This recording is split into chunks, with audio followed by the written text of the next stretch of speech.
Thank you. Thanks, Colin. My name's Tamara Sellman. I am on the board as a member at large with the Cascade Writers Workshop. I thank you, everyone, for joining us on this beautiful Saturday in April to spend some time in celebration of National Poetry Month. This is our first online poetry event, which we are titling Inspiration Meets Speculation. I want to share my gratitude with both our presenter, Chris Latre, and our workshop facilitators, Garrison and Brianna Malotke, for guiding the energy today. I'm sorry to announce that Janine Hall-Gailey is unable to attend today due to illness, but she has kindly passed on some lovely poems I could share for her during the interactive portion of today's event. I wish to commence Inspiration Meets Speculation by acknowledging that I come to this virtual gathering from Kitsap County, Washington, the ancestral and unceded territory of both the Suquamish and Port Gamble-S'Klallam people, who have stewarded this land throughout the generations and who continue to do so. It's my privilege and pleasure, to introduce our speaker for today's National Poetry Month event, Chris Latre. Chris is a member of the Little Shell tribe of Chippewa Indians and has served as Poet Laureate for the state of Montana since 2023. He is author of Descended from a Travel-Worn Satchel, Haiku and Haibun from Foothills Publishing, one-sentence journal, short poems and essays from the world at large from River Feet Press, and coming this summer, Becoming Little Shell from Milkweed Editions. Congratulations on that. He is also the winner of the 2018 Montana Book Award, the best first book for the 2019 High Plains Book Award, and finalist for best book by an Indigenous writer, also for the 2019 High Plains Book Award. So if you have any questions for Chris today, feel free to put them in the chat, even as he's giving us his presentation, and we'll open up the later portion of the first section to that Q&A. So I'm ready for a little Poetry Month inspiration. I hope you are too. So please join me in welcoming Métis storyteller and Montana Poet Laureate, Chris Latre. Miigwech for that. Boom a time, Dinaway mugging a dog. That is good morning. All of my relatives in a mix of Michif and Anishinaabe-Moan. So as Little Shell tribe of Chippewa Indians, our official language for our language program is Anishinaabe-Moan or Ojibwe-Moan or Ojibwe or Chippewa, all the same thing. But as Métis people, we also speak Michif. Métis is, for those of you who have never heard of us, is a indigenous cultural designation recognized in Canada, but not the United States. So even though I'm essentially Métis, my tribal ID says I'm Chippewa Cree, which I also am. Tanshi, that is hello in Cree. Buju, that is hello in Ojibwe. We are a multicultural mix of people. That is kind of the foundation of who we are as Métis people. And I tend to identify as Anishinaabe, because Anishinaabe worldview, we believe everybody is Anishinaabe. So that, for me, is the easiest way to encompass every little bit of what makes me who I am, whether it's all of these wonderful indigenous peoples, including the Assiniboine people, and then my mother's family, which is primarily Czech and Dane with a scattering of English. So all of these things together make me Anishinaabe. And it is the defining characteristic of who I am and what I am as a storyteller. And I'm happy, if people have questions about any of that stuff, I'm happy to talk about that as well. And as Tamara said, I encourage people to interrupt with questions as we unfold, because I hate just delivering a bloviation to no interaction from folks. So talking about poetry, I never identified or called myself a poet until people started calling me one. And that didn't happen until 2018, when this book, One Sentence Journal, Short Poems and Essays from the World at Large, came out. It came out on August 14th, 2018, and then people started introducing me as a poet. And I thought, that's kind of weird, but one of my favorite writers has always been Jim Harrison, who was known for all different kinds of writing, but he identified as a poet. That was his calling. And I thought, if it's good enough for Jim, it's good enough for me. Another one of my favorite writers is James Welch, who's arguably the best indigenous novelist. There are many of other people you could call that, but James Welch kind of bar early, and his first book was poetry. And so it's good enough for Jim Welch to be a poet. It's good enough for me too. And the curious thing about it is, as I said, it was August 14th, 2018 that One Sentence Journal came out. And it was August 14th, 2023 that I got a call from the governor of Montana saying that he was appointing me as Montana State Poet Laureate. So it was 5 years to the day that my first book came out, and people started recognizing me as a poet, that I became Poet Laureate of Montana, which is in no way saying I am the best poet in Montana, not even close, even if we want to care to measure things that way. It's just, I think there's lots of reasons for it. I've spent a couple years traveling around already doing presentations about my little shell people, who we are, where we come from. And I've also spent the last few years every spring teaching poetry to kids on the reservation as part of the Missoula Writing Collaborative. And what the Missoula Writing Collaborative is a nonprofit organization based in Missoula, Montana, which I live in Frenchtown, Montana, which is just outside of Missoula. The Writing Collaborative sends writers out into area schools to teach poetry. So it's in the Missoula area, and really kind of almost 100-mile radius of Missoula. We have writers out talking to students. And when they asked me if I would do it, I said I would, provided I could go up on the reservation to do it, because I wanted to kind of show that example that you can be an indigenous person and still do these things that typically only white people get an opportunity to do. And I think that is something, changing, because like Joy Harjo, who was the first Native U.S. Poet Laureate and served, I think it was 3 terms, she's probably my overall favorite writer right now. And now Ada Limon is one of my favorite contemporary poets as well. So, a lot of this is changing, and it's cool to be part of that as Poet Laureate. How does one come to be Poet Laureate in the state of Montana? I don't even know that all of the states in the United States have Poet Laureates. It's not like it's part of this larger organization. It's pretty ad hoc. And in Montana, the way it works is every 2 years, the Montana Arts Council puts out a call for nominations for Poet Laureate, and anybody can nominate anybody. And then, over a month or so of taking those nominations, a panel is set up by the Arts Council to review those and narrow it down to 3 or 4 people to recommend to the governor's office who should be Poet Laureate. And then the governor's office ultimately makes the final determination. And,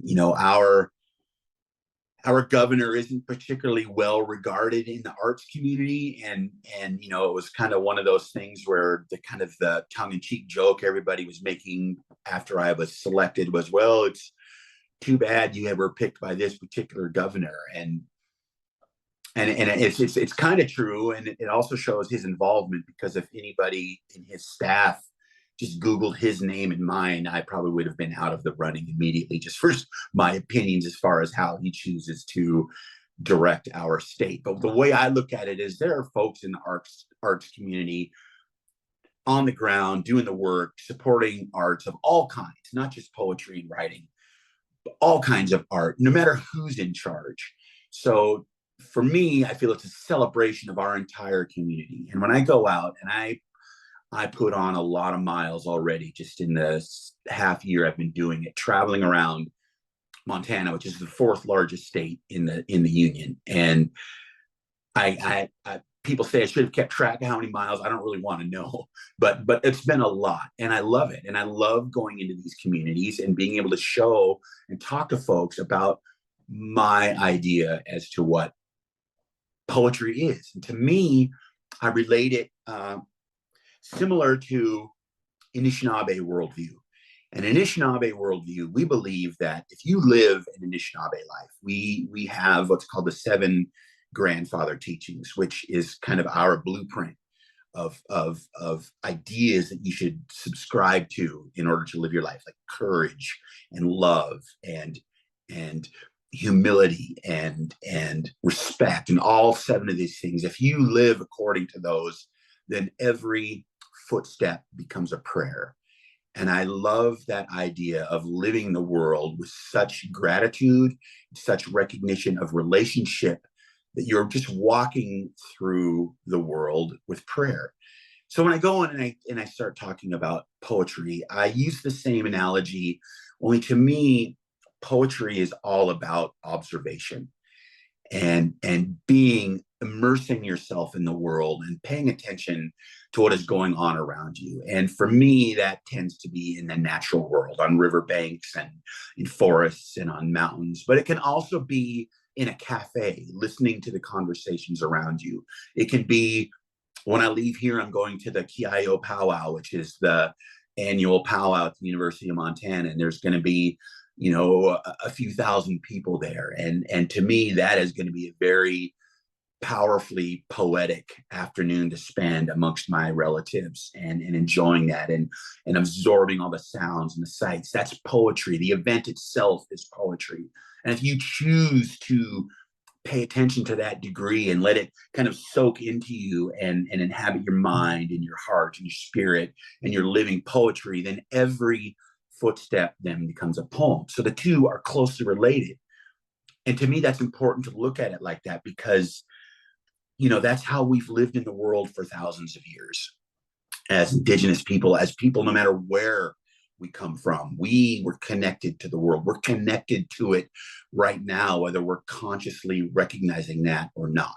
We are at the mercy and the support of the natural world. And poetry to me is just the best way to capture that, whether that is through words on a page. I tell my students that's the least important thing, is the words that end up on the page, because I don't know about anybody else, but my words that end up on the page tend to be just the closest approximation I can get to what I really feel.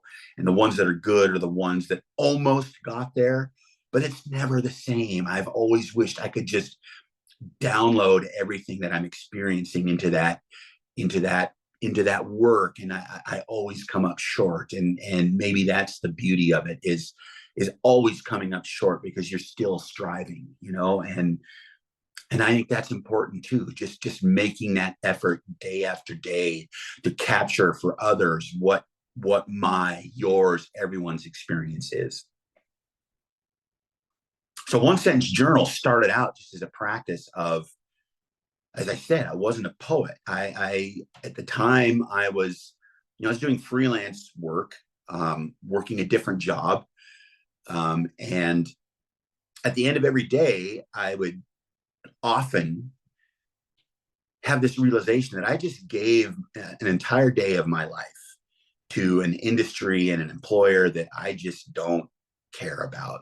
And what am I doing with my life? And when my father passed away in 2014, after working 43 jobs in one place, and when he was forced to retire because the mill shut down, he lived less than a decade after that, and a large part of that is because he worked hard enough that his health was such that he didn't have much life left in him for that last decade. And I vowed then that there's just no way that I'm going to live my life that way. And I'd already begun this practice of every day just writing one sentence about my day, something I experienced, something I thought. And I just kept a record. I carry these little notebooks, and I would write every day one sentence. And that is what became the title, One Sentence Journal, because, over time I was writing these sentences, and I did it for, 3 or 4 years. And then I read the book Braided Creek, A Conversation in Poetry by Jim Harrison and Ted Kooser. And the story behind that book is Ted Kooser, who's a former US Poet Laureate, was undergoing cancer treatment. And as part of his treatment, his doctors told him to avoid direct sunlight for a while. So he's going on these morning pre-dawn walks in the winter in Nebraska, and it's cold, and he's out with his dog, and he is at a point in his suffering that he had felt like he couldn't write anymore. He'd lost the will to write, which you think about someone who has achieved such a high state of recognition for this art that he devoted himself to poetry, to suddenly be in a position where he just didn't feel like he had it in him anymore is tragic. but the course of his going on these walks began to rejuvenate his passion for what he'd always been doing. And that in itself was a conversation, the long literature history of literature devoted to people walking and the ideas that come to us and the famous writers who are also walkers and things like that. So Coozer's out there kind of engaging in this tradition. And as he begins to feel the urge to write again, he starts writing these short little poems on postcards and dropping them in the mail to Jim Harrison. And then Jim Harrison would receive those and he would write poems and send them back in the mail to Coozer. And this went on. And finally, Harrison approaches Copper Canyon Press out there in Washington, and they collect a number of these short poems, and they don't attribute who wrote what. And that was the book, Braided Creek. And when I read that, it was one of those holy moments where I'm looking at these short, 4 to 8 line poems or even 2-line poems and thinking, if I reconfigured my favorite sentences into short little poems, then I'm kind of walking on the same trail, though miles behind these other 2 poets. So that's what I did. I went through several years of single sentences, identified the ones I liked the best, set them aside, and then turned them into poems. And the result of that, with a few little essays I'd written along the way also, was One Sentence Journal. And when I put it out with a little indie press from a guy I'd met who was just kind of getting started, it was like one step removed from self-publication. We put it out, and I figured there'd be maybe 50 copies of it out in the world, and 40 of them would be stashed in the closet in my mom's house or something. And people connected to it, and they connected to it because it's not, I didn't go to school to learn poetry. I don't read the classics. Up until maybe, it's probably been a decade or 15 years ago now, somebody would have asked me what I thought about poetry, I'd have been like so many other people and saying, I hate poetry, because I had never encountered it. I'd never been taught poetry by people who recognize that there's not a lot for a crabby teenage Chippewa kid growing up in Western Montana. There's not a lot for me to connect to in the words of dead white guys who lived 3,000 miles away and lived 200 years ago. And a friend of mine sent me just this morning, he emailed me an op-ed from a poet in Dallas, Texas, writing about what poetry is and what it isn't. And that just makes me insane, because he's referencing a lot of the same old stuff that, yeah, for those of us who connect to it, great. And there's stuff that I connect to now that I didn't before, because I've come full circle. I started reading people who I could relate to, like a lot of Harrison's work, or Mary Oliver, and the people who are more literal in what they say and more connected to kind of the every person idea of who we are and what moves us. And I think that's what One Sentence Journal did, is it brought poetry to people who thought they didn't like poetry.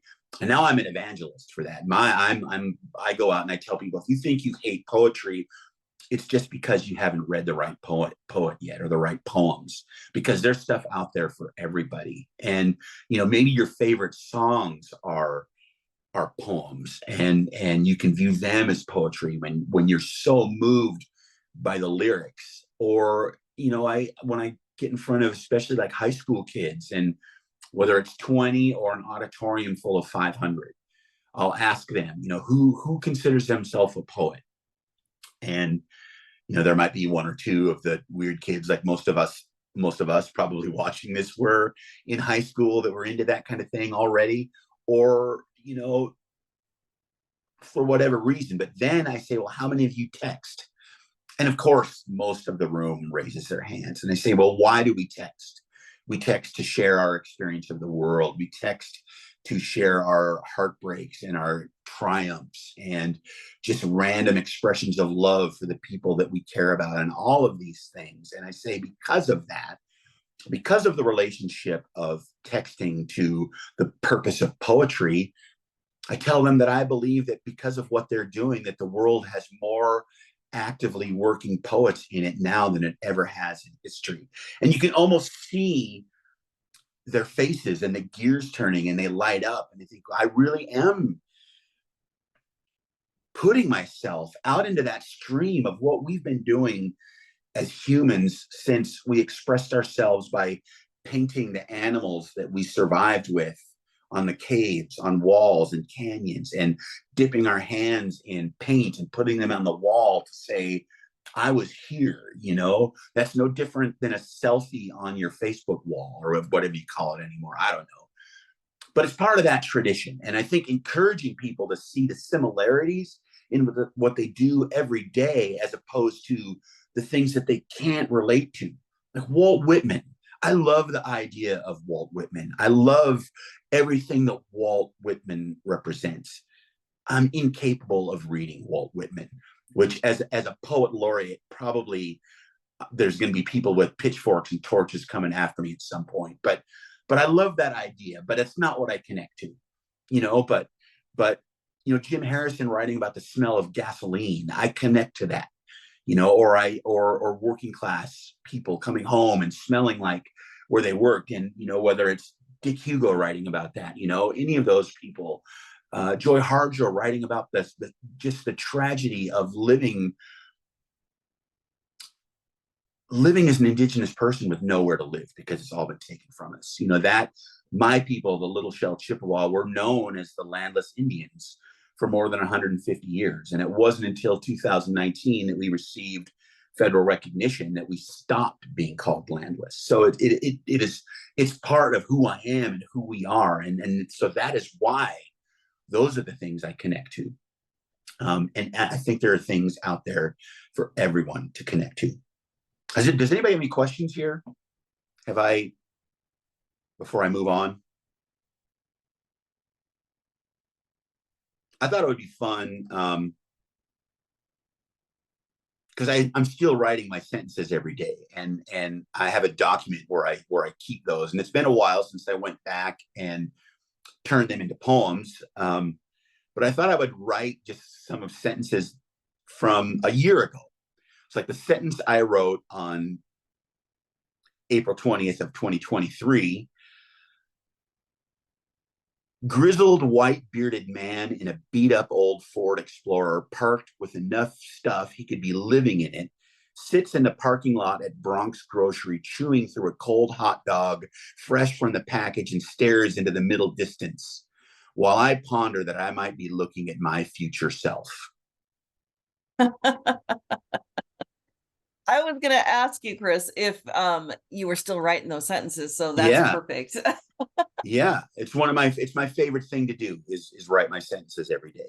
And really, that is a poem. It's this crystalline moment in time of a situation that could go any number of ways, and it's ponderous, and it puts you right in a space and time with a person or something with energy in it. And I don't know. I think it's super cool. It's really almost already a poem. And I wanted to ask you, I think it's funny, or maybe just to riff off what you were saying about songs, because people will say, I don't like poetry, I don't understand it.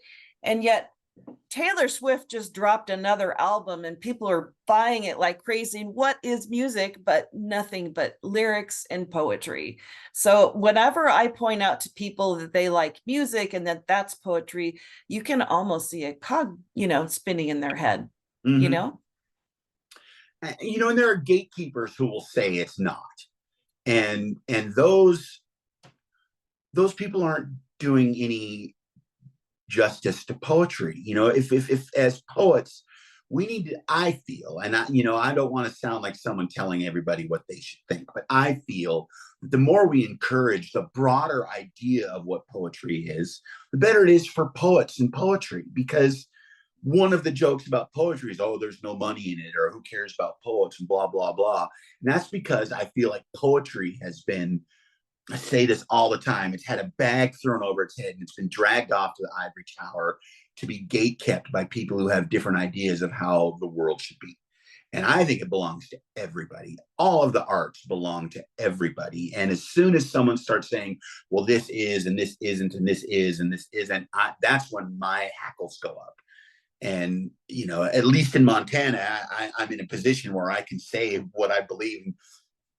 I suppose people are obligated to believe it or think they should. So I take advantage of that. But, you know, the more we can encourage that, the more young people who listen to Taylor Swift and are moved to write their own experiences or relate to them. You know, those sentences that I write are just, I call them little short stories to myself. So when I read that, I see that old white beard grizzled dude sitting in his Explorer full of everything he owns in front of Bronx Grocery, which was the site in 1983 of the first time that my rock band ever played a show, was in the parking lot of Bronx Grocery. So there's all of these things that are triggered in my own memory because I'm writing it for myself. And what we need to realize is that when we write for ourselves and we express it, we have no idea the number of people that will also connect to, even if it connects differently. Maybe Bronx Groceries is the Kroger's parking lot to someone living in Sydney, Ohio, or you know, Lafayette, Indiana. Any place around the world. We all have relationships to parking lots at grocery stores that maybe we have witnessed something. So it doesn't have to be specific to that event. It's just whatever it triggers inside us, the same way songs do. You know, you hear a song that can take you to a moment in your life 30 years ago, and all of a sudden you're there. And songs that maybe you hated 30 years ago, like the Brit pop that I hated in the 80s because I was a metal kid and we wanted to fight kids that listened to like the Thompson Twins or any of those bands, Flock of Seagulls. You know, now I hear those songs and I remember my enemies who were also my friends who listened to that, and it's like being transported in it, and it really underscores the idea that time isn't just this literary thing or linear thing, because we're able to transport back into that moment and like be living it again. I love that, Chris. And there was a question in the chat from Melissa who asks, what instrument that you played in your rock band? Played. Yeah. Play. We just played a show 2 nights ago. Oh, play. So Keep I play going. bass. I play bass and sing. And I tell students again that you would think, because I've published a couple books and I've got a book coming out this summer that's getting a lot of traction, and people are telling me it's going to be a big deal, and I don't know how to feel about that. You would think that writing would be the thing that I feel like, because I've wanted to be a writer since I was a middle schooler. Because in 1977, I bought my first record, and it was Kiss Love Gun. And from that moment, I decided I wanted to be a rock star. And I was going to be a rock star, but I was also going to write books, fantasy novels on the side, like on the tour bus, you know, driving around and between shows. So since 1977, I decided that that's what I was going to be.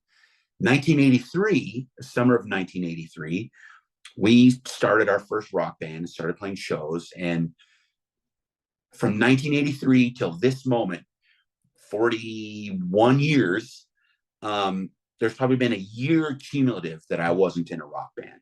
And I consider my music to be the most successful undertaking of my life, even though if measured by how we typically measure success, whether it's economic success or notoriety or whatever it is, it's an utter failure.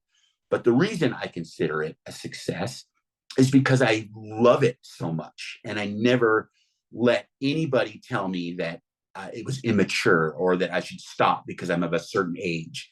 You know, we played to an audience the other night. It was called Skoden was the show, because this weekend is the Kiayo Powwow, as I mentioned, and the local college radio station asked us. They put together this show of indigenous fronted bands as kind of a kickoff for the powwow, and it was an all ages show. So there were kids that were teenagers up through my contemporary middle-aged friends. And, some of those kids, depending if I'd gotten started earlier than I did, they could practically be my grandchildren in the audience. And it was fun, and everybody was into it. So to me, that communal energy of a room full of people just sweating and rocking out while we sweat and rock out, and just that connection is a high rarely achieved when I'm standing in front of people. It's been that way a couple times when I've been fortunate to be in front of big audiences that were really into it. But just the joy we have, and I tell students, the things you love now are the things you're going to love when you're my age, and don't let anybody talk you out of doing them, no matter what it is. So that's my music story. That's why we keep doing I it. love that. I love that, Chris. Because I think people who are creative in more than just one way. They have different disciplines or media that they create, and I know I do all kinds of different things. So Yes. Naomi has a question for you. She'd like to know a little bit about how you found your voice as a poet, because obviously it didn't start out as being the thing. You wanted to write fantasy novels and play metal. You didn't necessarily lean into poetry at that age. So how did you find your voice as a poet? I think, and the phrasing of this question has made me kind of make a connection that I've yet to make. So who was it? Naomi, thank you for asking me that, because a little light just went on. Finding my voice. So people will ask about because we started writing songs immediately. We're not a cover band. We write our own songs, and we always have. But I've always said that really has no relationship to my poetry, but it does, in that part of finding my voice was in learning the rhythm that it requires to be a poet, in the same way that songwriting requires some rhythm, and then the economy of words. And the poems that I'm known for best are those short ones, which, if you look at them on a page, they look like stanzas from a song. And I absolutely, that has contributed to my voice as a poet. Just the way I structure a poem, because I've been doing it for so long as a songwriter, even though what I write for songs is ridiculous, purposefully ridiculous, but that's part of the process, is you learn the framework. And for some people, that framework that they learn might be the classic poetry or the different forms, which I know nothing of. The only form I can write outside of free verse is haiku. And I don't care to know the other forms, but I can write verse, chorus, bridge, chorus, and all day, every day. And that sounds formulaic, and I don't think my poetry reflects that. But that becomes the structure for layering then what I guess my voice would be.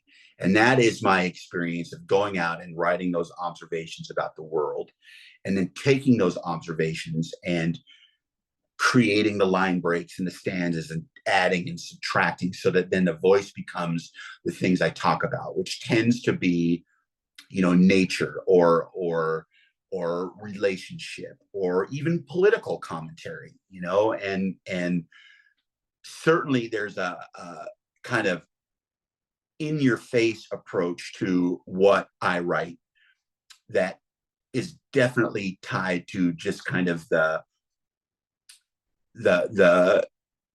question authority idea of rock and roll. So I'll tell people that, the kind of rock and roll that made me fall in love with rock and roll has no business being in the Rock and Roll Hall of Fame, because that kind of thing is antithetical to the kind of stick to the man of ideas of what I love about rock and roll in the first place. And my poetry definitely goes that direction sometimes. So the voice came after the learning of structure and rhythm and all that kind of stuff. I feel like I've talked myself into a circle here, but that's kind of where it comes from. Well, that works. I mean, it's a process, and it's a lifelong process, really. In the chat, there's quite a nice little positive stream of comments about the idea of loving something so much that you do it, and economic success being maybe not the right meter to track yourself by. And that's really doing what you love is what makes you the artist. And Tara says, also love that redefining of success as struggling writers and poets. We all have ideas about when we'll be a success, but most of us will never see any commercial success. And, I think that's true. And if we can be okay with that, I mean, there's other reasons that we can feel successful. Melissa wanted to say she's learning drums and wants to also write lyrics. So she's inspired. And I wanted to also, Yank at the very end has a really interesting question. Do you write in Indigenous language as well as in English or any other languages for that matter? Well, when it comes to Indigenous language, so in Montana, our last first language fluent speaker of Ojibwe, first language being what he was born into, that's what he learned growing up, died of COVID. So we don't have any fluent first language Ojibwe speaking people in Montana anymore. And that is most of our languages are on the brink. And I know only a handful of words, and I will sprinkle them into my poems on occasion. And to me, that's important. And, I'll spend the rest of my life trying to learn as much as I can of both of those languages, Michif and Anishinaabe. And I'll never be fluent in either one, probably. But it's necessary. And, tribes all over the state, all over the country have efforts moving to reclaim, to reintroduce their languages. And it's a steep uphill battle. But it's ongoing and it's gaining momentum like so many other things related to indigeneity are. And I'm happy to see that, but we've got a long way to go. But it's a long game. And the hopes being that, a couple generations from now, we might have a first language person born in Montana. And I won't be alive to see it probably, but if I can be part by teaching a word here and there, or 3 words there, or 5 words, people ask me that. Is it okay for me to speak your language? And I say, well, if you go to France, don't you feel obligated to know a few words to speak to people in their own language? Well, this entire continent is somebody else's country, somebody else's land. And we pay the highest respect by learning how to at least greet people where they live. And I encourage people to use the words that I use, like in my newsletter or in conversations like this. And if I get an email that someone says, "Bonjour, Chris," hello, Chris, or says miigwech for thank you, miigwech being our word for thank you. I love that.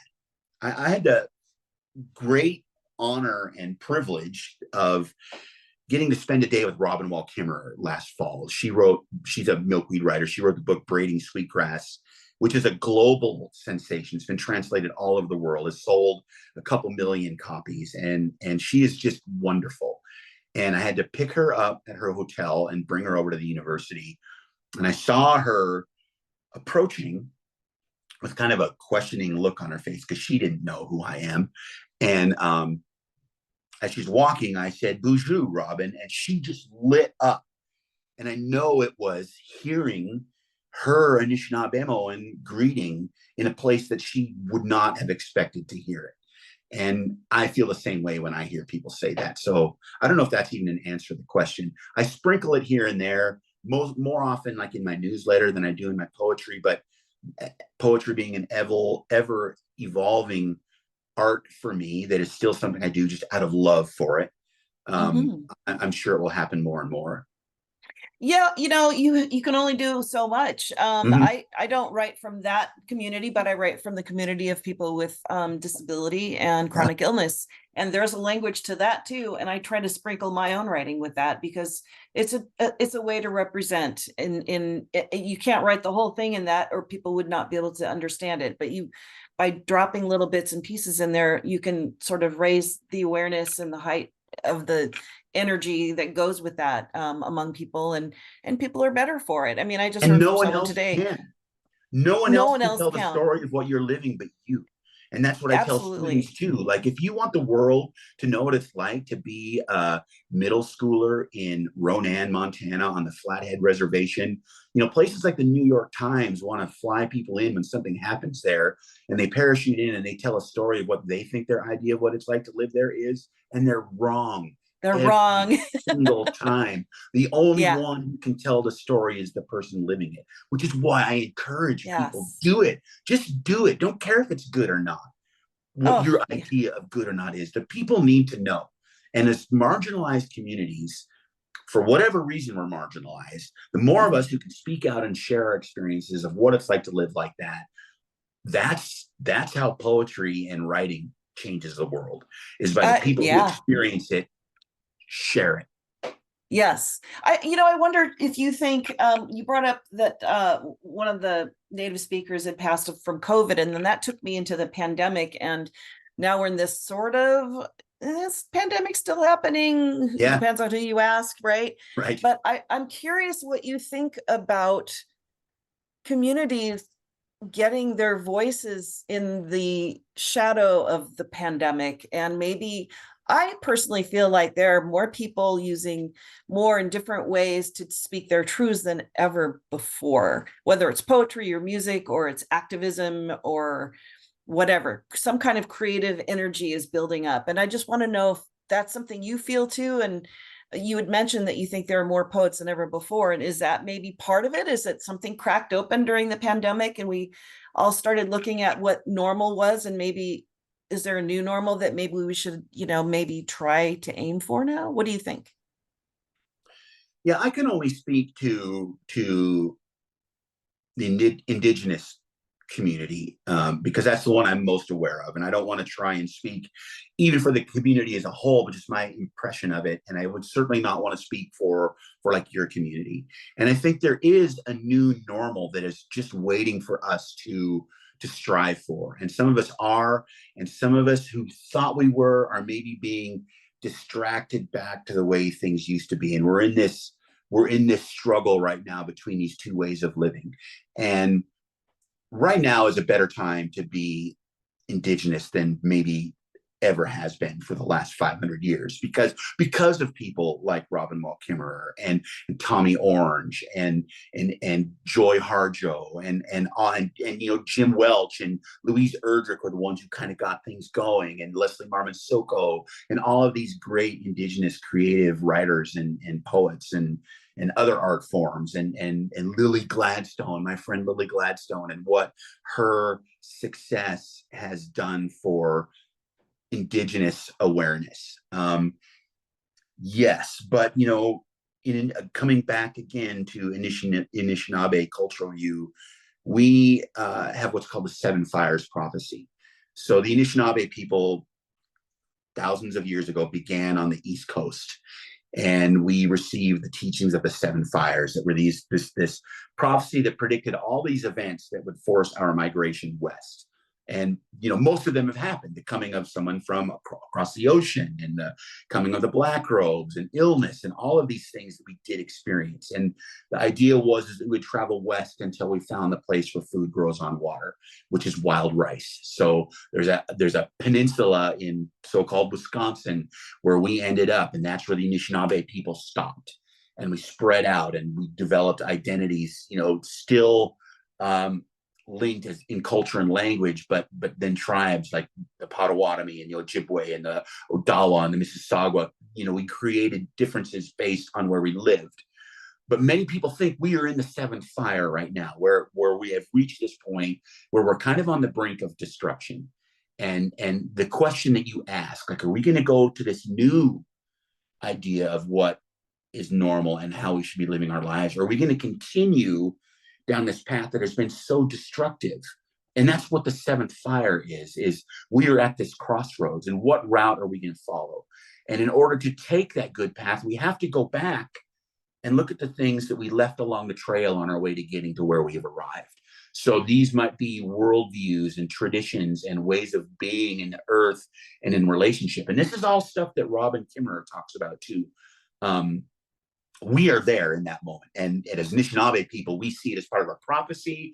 But I think your question kind of reinforces that idea.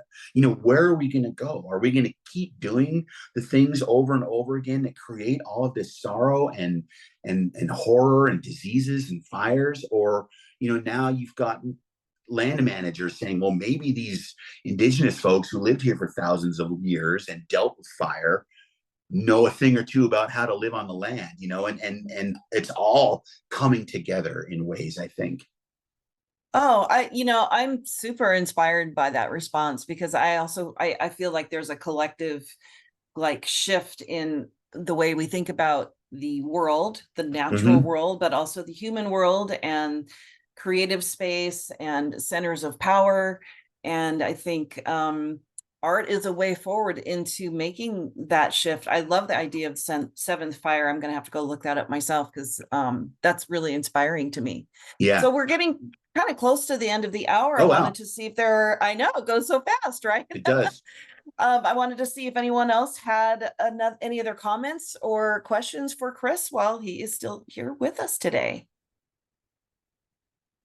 And feel free to, is anybody raising their hand? I'll look and see if there's any hands raised.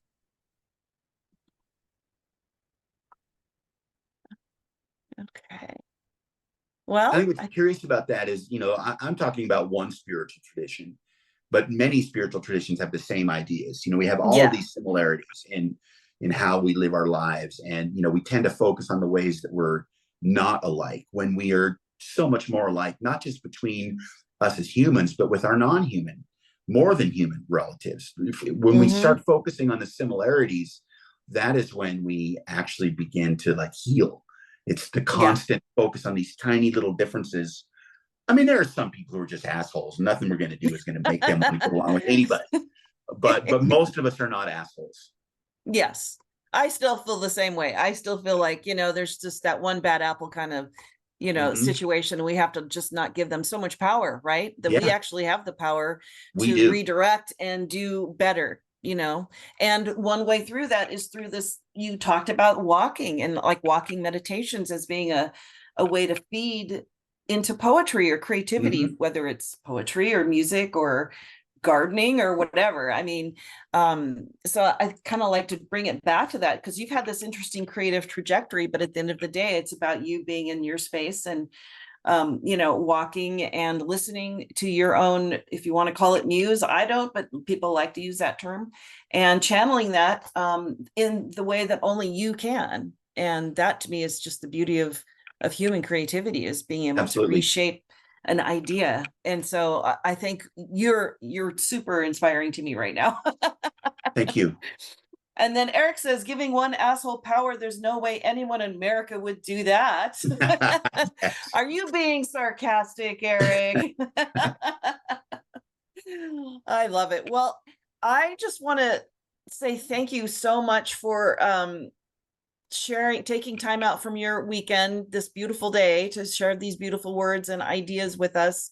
I feel really grounded by what you talked about, and I found a lot of it quite relatable. Not everyone wants to go to the ivory tower to encounter poetry, and really poetry, in my opinion, also is really for everybody. It's not just for the chosen few. So I want to just invite everyone to unmute themselves and give our wonderful presenter, Chris Latre, a round of applause. Woohoo! Thank you.